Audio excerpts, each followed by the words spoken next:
ওরা তো একটু বেশি মোবাইল ফোন ব্যবহার করে, তাই খুশি। আজকে আমরা ডিজিটাল বাংলাদেশ করেছি, এখন সকলের হাতে মোবাইল ফোন। 4G সারা বাংলাদেশে চালু, স্যাটেলাইট বঙ্গবন্ধু 1 আমরা উৎক্ষেপণ করেছি।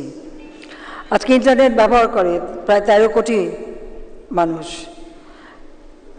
মোবাইল সিম, যা আমরা আওয়ামী লীগ সরকার এসে সকলের হাতে তুলে দিয়েছিলাম মোবাইল ফোন, 17 কোটি মানুষের দেশে ওরা তো একটু বেশি মোবাইল ফোন ব্যবহার করে, তাই খুশি। 17 কোটি মানুষের দেশ, 18 কোটি সিম ব্যবহার হয় বাংলাদেশে। কাজে এখন আমাদের সকলের হাতেই এই পরিচয়টা আছে। কাজে আমরা আমাদের নির্বাচনকে অবাধ, সুষ্ঠু, নিরপেক্ষ করবার জন্য, যেটা আমাদের সংগ্রামের অংশ, আমার ভোট আমি দেব, যাকে খুশি তাকে দেব, এই স্লোগান দিয়ে মানুষকে তাদের ভোটের অধিকার সম্পর্কে সচেতন করেছিলাম আমরা আওয়ামী লীগ। এবং ভোটের যে সংস্কারগুলি, নির্বাচনী প্রক্রিয়ার সংস্কারগুলি করা, সেই নির্বাচনী আইন আমরা করেছি। আমাদের নির্বাচন কমিশন গঠন করার আইন আমরা করে দিয়েছি। ছবি সহ ভোটার তালিকা, স্বচ্ছ ব্যালট বাক্স সব আমরা করে দিয়েছি।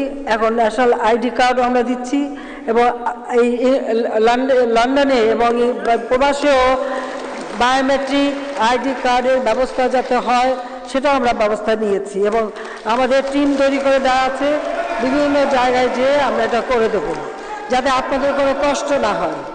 এর বাইরেও ব্যাংকে অ্যাকাউন্ট খুলতে গেলে আগে আইডি কার্ডও চাইতো, এখন সেটা না। প্রবাসী যারা আছে, শুধু আপনার এখানে না, সারা বিশ্বব্যাপী আমাদের যারা প্রবাসী, তারা পাসপোর্ট দিয়ে ব্যাংকের অ্যাকাউন্ট খুলতে পারবে, সেই ব্যবস্থা আমি করে দিই। আগে টাকা পাঠাতে গেলে অনেক ঝামেলা ছিল, অনেক ফর্ম ফিল আপ করতে হতো, অ্যাম্বাসি বা হাইকমিশনের পারমিশন নেওয়া লাগতো। সে সমস্ত সব আমরা তুলে দিয়ে খুব সহজভাবে রেমিটেন্স যাতে পাঠাতে পারে সেই ব্যবস্থা করেছি।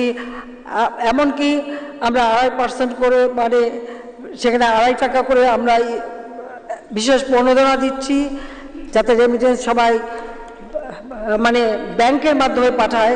কারণ হুন্ডির মাধ্যমে পাঠালে টাকাগুলি অনেক সময় নষ্ট হয়, যার কাছে পাঠাবেন সবই টাকা খরচ করে। ব্যাংকের মাধ্যমে গেলে যেটা সুবিধা হয়, যে ব্যাংকে থাকবে, এখন অনলাইনে আপনি আপনার টাকা পয়সা লেনদেন করতে পারেন, সেটা কোনো সমস্যাই না। পরিবারের যতটুকু লাগবে ততটুকু খরচ করবে, বাকিটা আপনার জন্য সেখানে জমা হবে। সেই ব্যবস্থাটাও কিন্তু আমরা করে দিয়েছি। অনলাইন ব্যাংকিং ব্যবস্থাও এখন বাংলাদেশে চালু হয়ে গেছে। আমরা নিজস্ব পে কার্ডও করে দিচ্ছি।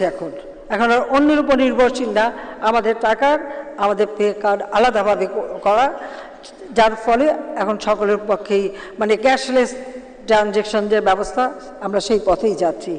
এভাবে আমরা বাংলাদেশকে একটা আধুনিক প্রযুক্তি জ্ঞান সম্পন্ন বাংলাদেশ হিসেবে